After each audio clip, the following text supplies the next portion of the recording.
Selamat datang di channel Jendela Sains, channelnya buat kalian yang ingin memahami pelajaran matematika, fisika, dan kimia SMA. Di video ini kita akan membahas dimensi 3, part yang ke-13, yaitu tentang jarak antara dua bidang pada bangun ruang. Simak terus video ini sampai akhir.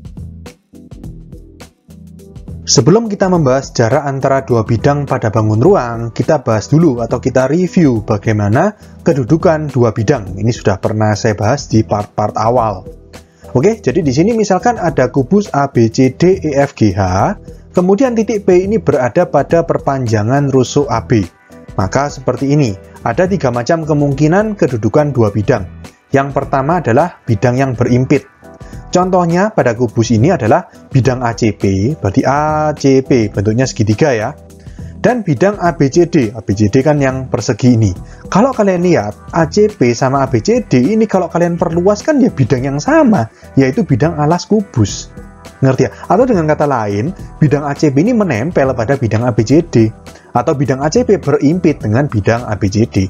Kalau berimpit, berarti jarak antara dua bidang ini ya nggak ada karena kan nempel. Jadi jaraknya 0. Yang kedua, sejajar. Contohnya bidang ABCD dan bidang EFGH. Jadi di sini ini bidang ABCD, bidang alas kubus, dan ini bidang EFGH, bidang tutup dari kubus ini. Antara ABCD dan EFGH, kalau kedua bidang ini kita perluas seluas apapun, maka dua bidang ini tidak akan pernah berpotongan satu sama lain. Atau dengan kata lain, bidang ABCD sejajar dengan bidang EFGH. Kalau sejajar gimana? Dapat dihitung. Jaraknya ada. Di sini dikasih bintang, nanti di slide berikutnya kita akan bahas bagaimana cara mencari jarak dua bidang yang sejajar. Yang ketiga, berpotongan. Contoh pada kubus ini bidang ABCD dengan bidang BCGF. Jadi ABCD itu alasnya kubus. BCGF itu adalah sisi sebelah kanannya kubus ini. Antara bidang ABCD dan bidang BCGF ini berpotongan. Perpotongannya berupa garis, yaitu garis BC. Kalau berpotongan, sama seperti di garis dengan garis maupun garis dengan bidang, jaraknya berubah-ubah. Jadi jarak antara dua bidang yang saling berpotongan itu berubah-ubah atau tidak dapat dihitung. Jadi di slide berikutnya kita hanya akan membahas bagaimana cara mencari jarak dua bidang yang sejajar. Oke?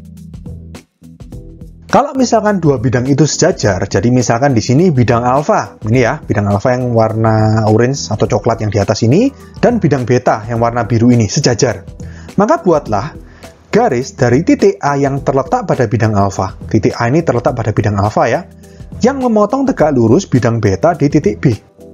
B ini terletak pada bidang beta, A ini terletak pada bidang alfa, AB, garis AB ini tegak lurus terhadap kedua bidang, baik bidang alfa maupun bidang beta. Maka panjang dari AB ini adalah jarak antara bidang alfa dan bidang beta. Oke, paham ya? Kita langsung ke contoh soal. Pada kubus ABCDEFGH dengan panjang rusuk A di samping, tentukan jarak antara soal A, bidang ABFE, berarti sisi depan kubus ini ya, dan bidang CDHG, berarti sisi belakang kubus ini, CDHG. Bidang ABFE itu kan bagian depan ya, dan bidang CDHG itu kan bagian belakang. Itu pasti sejajar. Kalau sejajar, ingat tadi caranya? Kita buat garis. Garis yang memotong tegak lurus kedua bidang tersebut. Jadi tegak lurus terhadap ABFE dan juga tegak lurus terhadap CDHG. Garis apa itu? Banyak kemungkinannya di sini. Bisa BC, bisa FG, bisa AD, bisa EH. Semua garis yang saya sebutkan tadi tegak lurus terhadap bidang ABFE maupun CDHG. Ya, saya ambil contoh, misalkan ambil satu aja ya. Jadi BC gitu. BC kalau kalian lihat ini kan tegak lurus ABFE. BC juga tegak lurus CDHG. Ya, berarti jarak antara bidang ABFE dan bidang CDHG ya sama dengan panjangnya BC. BC itu kan rusuk, ya sudah kita dapatkan. Jarak antara bidang ABFE dan bidang CDHG adalah A. Oke, kita ke soal B sekarang. Jarak antara bidang AFH dan bidang BDG. AFH, kita gambar ya, AFH itu bentuk segitiga sama sisi ya. AFH. Seperti ini. Lalu bidang BDG. Nah, seperti ini. Kalau kalian lihat, segitiga AFH yang warna merah ini ya, dan segitiga BDG yang warna biru ini merupakan dua buah segitiga yang sama sisi. Dan dia posisinya sejajar. Jadi kalian perluas bidang segitiga warna merah maupun segitiga warna biru seluas apapun tidak akan pernah berpotongan. Ya, terus kalau sejajar berarti kita harus buat garis. Garis yang tegak lurus terhadap segitiga warna merah dan segitiga warna biru. Nah, terus cara buat garisnya gimana? Kalau kalian langsung gini agak bingung ya, kan kira-kira di sini sampai ke sini ya. Nah, caranya gini tipsnya. Kita buat bidang bantuan. Sekali lagi bidang bantuan yaitu bidang diagonal. Bidang diagonal apa? ACGE. Karena bidang diagonal ACGE, misalkan saya gambar warna hijau ya. Nah, ini adalah bidang diagonal ACGE, itu tegak lurus terhadap dua segitiga ini, baik segitiga AFH maupun bidang segitiga BDG. Ya, berpotongan tegak lurusnya di sini. Kalau yang AFH berpotongannya di A ke tengah-tengahnya FH, berarti ini garisnya. Garis perpotongannya seperti ini. Atau AS6 nih ya, tengah-tengahnya FH itu kan menurut kesepakatan namanya S6. Lalu, yang bidang BDG itu perpotongannya di G ke tengah-tengahnya BD. Berarti seperti ini. Titik potongnya di tengah-tengahnya BD atau menurut kesepakatan ini S1. Oke? Sehingga di sini kita gambarkan bidang bantuan ini dalam bentuk dua dimensi, yaitu bidang diagonal ACGE. Kita gambar ya, bentuknya persegi panjang. Ini A, ini C, ini G, ini E. Tengah-tengahnya AC itu S1. Tengah-tengahnya EG itu S6. Lalu di sini segitiga yang warna merah AFH itu diwakili oleh garis AS6.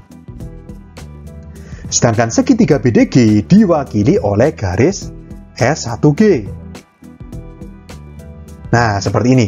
Kalau kalian lihat, garis AS6 dan garis S1G ini sejajar. Jelas ya, ingat keistimewaan bidang diagonal kubus. Jadi jelas ya, dengan diwakilinya bidang AFH oleh garis AS6 dan diwakilinya bidang BDG oleh garis S1G, kita lihat bahwa dua bidang ini sejajar.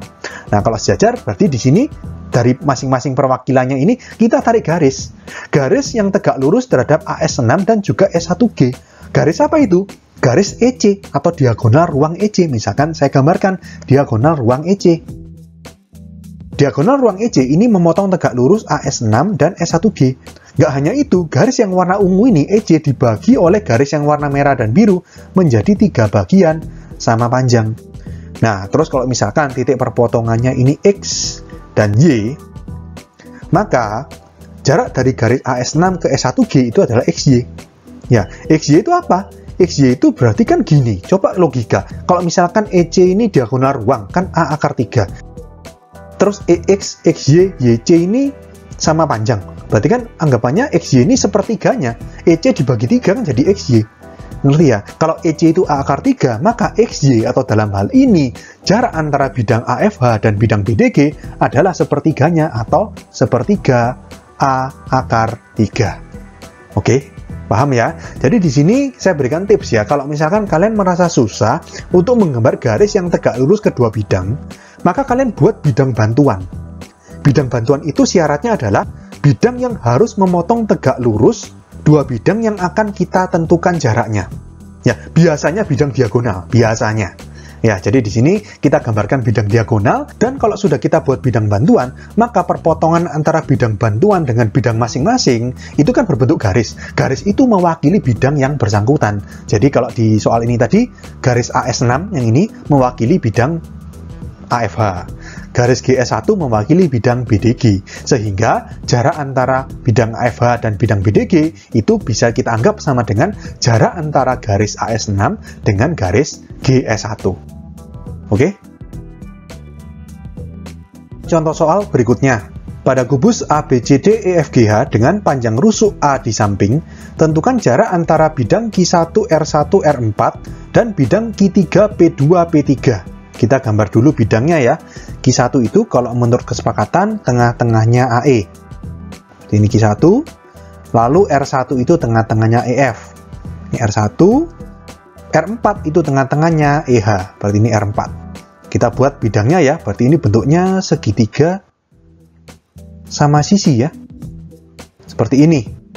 Karena sisinya sama-sama setengah diagonal sisi atau setengah A akar 2, ya kan? Q1, R1, R4. Lalu kita buat bidang yang kedua, Q3, P2, P3. Q3 itu berarti tengah-tengahnya GC. Q3, P2 itu berarti tengah-tengahnya BC, berarti yang ini P2. Lalu P3 tengah-tengahnya DC, berarti ini P3. Kita buat segitiga. Sama ini ya, berarti ya bentuknya ya. Segitiga sama sisi. Seperti ini. Nah, kalau sudah, gini, antara dua bidang atau dua segitiga yang warna merah dan warna biru ini sejajar juga. Kalau kalian lihat sejajar ini posisinya. Kalau sejajar, berarti kita buat garis yang tegak lurus terhadap kedua bidang ini. Nah, kan masih bingung nih. Garisnya kan tengah-tengah sini ke tengah-tengah sini. Ya kan? Jadi kita buat bidang bantuan. Sekali lagi, di sini kita pakai bidang bantuan, yaitu bidang diagonal ACGE. Coba kalian lihat ya, bidang diagonal ACGE. Bidang diagonal ACGE ini memotong tegak lurus segitiga yang warna merah maupun warna biru. Dan perpotongan tegak lurusnya berbentuk garis. Kalau yang warna merah berarti ini perpotongannya. Dari Q1 kita hubungkan ke tengah-tengahnya R1, R4. Berarti seperti ini. Nah, jadi nanti diwakili oleh garis ini. Ya, misalkan tengah-tengahnya R1 sama R4 itu katakanlah titik M. Dan yang kedua, berarti perpotongannya dari Q3 kita tarik garis ke tengah-tengahnya P2, P3. Seperti ini. Kita misalkan perpotongannya katakanlah di titik N. Oke, kalau sudah kita tahu perpotongannya, berarti nanti segitiga yang warna merah ini, Q1, R1, R4, kita wakili dengan garis Q1M. Sedangkan segitiga yang warna biru, yang Q3, P2, P3, kita wakili dengan garis Q3N. Oke, sekarang kita gambar bidang diagonal ACGE pada bidang 2 dimensi. Oke, kalau sudah ini A, ini C, ini G, ini E. Terus di tengah-tengahnya AE itu Q1, di tengah-tengahnya CG itu Q3. Gini ya. Lalu gini, Q1 kita tarik ke M. M itu di mana? Gini, kita pakai logika ya. Jadi di sini ini tengah-tengahnya AC itu kan menurut kesepakatan namanya S1. Lalu tengah-tengahnya yang atas ini EG, tengah-tengahnya kan S6. Kita tarik garis dari A ke S6. Lalu kita tarik garis dari S1 ke G. Nah, terus gini, kalau Q1 ke M, M itu logikanya di sini tengah-tengahnya antara E sama S6. Sedangkan N itu tengah-tengahnya S1 sama C, berarti di sini ini N. Kita hubungkan garis dari N ke Q3. Nah, lalu misalkan tengah-tengahnya AS1 juga kita buat garis ke tengah-tengahnya S6G, berarti seperti ini. Maka, kelima garis yang kita gambar, Q1M, AS6, terus garis yang di tengah ini, S1G, dan NQ3 ini semuanya sejajar. Dan dia tegak lurus dengan diagonal ruang EC. Ya, kita gambar diagonal ruang EC. Nah, masih ingat ya, keistimewaannya kan seperti ini. Dan ini kan tegak lurus waktu itu ya. Ini tegak lurus, ini tegak lurus. Dan ini juga tegak lurus semuanya. Nah, jadi kelima garis ini, karena dia sejajar, ya semuanya tegak lurus dengan diagonal ruang EC. Kalau tegak lurus dengan diagonal ruang EC, berarti gini, jarak antara dua bidang yang warna merah sama warna biru, kan tadi sudah diwakili nih, sama garis Q1M dan garis NQ3. Berarti kan sekarang kita tinggal cari jarak dari garis Q1M, garis yang warna merah, ke garis NQ3 yang warna biru ini.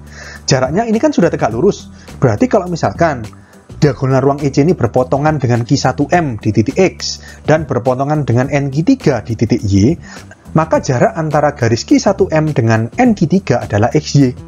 Oke?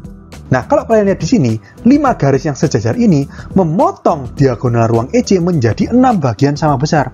1, 2, 3, 4, 5, 6. 6 bagian kan? Jadi di sini setiap ruas dari E ke X atau X ke sini, ini ke sini, ini ke sini, ini ke sini, ini ke sini, semuanya 1/6 bagian. Ya, 1/6 dari EC. Kalau setiap ruas ini 1/6, 1/6, 1/6, 1/6, 1/6, 1/6, maka kalau dari X ke Y ini berapa ini? Berapa ruas? 1, 2, 3, 4. Berarti 4/6. 4/6 bagian dari EC. Ya, jadi kita dapatkan XY sama dengan 4/6, atau kita sederhanakan ya, 2/3 dari EC. Berarti sama dengan 2/3. EC itu adalah diagonal ruang. Ya, berarti A akar 3. Jadi XY sama dengan 2/3 A akar 3. Berarti kita dapatkan jarak antara bidang Q1, R1, R4, dan bidang Q3, P2, P3 adalah sebesar 2/3 A akar 3. Oke, sekian untuk video kali ini. Untuk melihat playlist lengkap dari bab ini, bisa kalian klik thumbnail yang ada di sebelah kanan atas ini. Jika ada pertanyaan, saran, maupun kritik, bisa kalian tulis di kolom komentar. Semoga bermanfaat dan sampai jumpa di video selanjutnya.